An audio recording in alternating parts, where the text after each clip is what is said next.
இது பாரு, எனக்கு மானம் மரியாதை சூடு சொரணை எதுவுமே கிடையாது. என்ன வேணாலும் நீ என்னை திட்டிக்க. வேற யாராவது என்னை திட்டுறாங்க, கூட பிறந்தாக்கா நீ தானே திட்டுற. நீ எவ்வளவு திட்டினாலும் பாசத்தோட உன்னை பாக்குறதுக்கு நான் தான் வந்திருக்கேன். இத்தனை வருஷத்துல இருந்து நான் எப்படி இருக்குன்னு ஒரு எட்டாவது நீ வந்து பாத்துருப்பியா?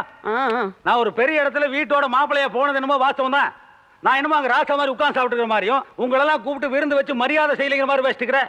நானும் அங்க ரோசம் கட்டு போய் மானங்கட்ட சாப்பாடு சாப்பிட்டுக்கிற மாப்பிள்ள. எங்க மாமனார் உயிரோட இருந்த வரைக்கும் சரிக்கு சரியா என்னையும் அவர் ஒரு மனுஷன் நடத்தினாரு. அந்த மனுஷன் மண்டை போட்டதுக்கு அப்புறம் என்ன நாயோட கேவலமா நடத்துறாங்க. மாப்பிள்ள 2 அல்சேஷன் நாய் வளர்த்துறாங்க மாப்பிள்ள. அது கூட டின்ல பிஸ்கட் வாங்கி போடுறாங்க. எனக்கு வெறும் சோறு தான் மாப்பிள்ள. குழம்பு ஊத்துறது இல்லையா? இல்லையப்பா, சில நேரத்துல கஞ்சியோட கட் பண்ணிடுறாங்க. கேவல பிச்சைக்கார ரேஞ்சுக்கு இறங்கி பேசுறாரு. அவருக்கு வாய்க்கு ருசி ஒருவேளை சோறு போடுக்கா. சார் சாப்பிடலாம் வாங்க சார்.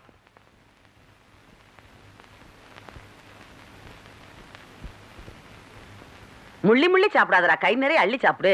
தம்பி மேல பாசத்தை பாரு. அக்கா பாவம் அவருக்கு வைக்கா.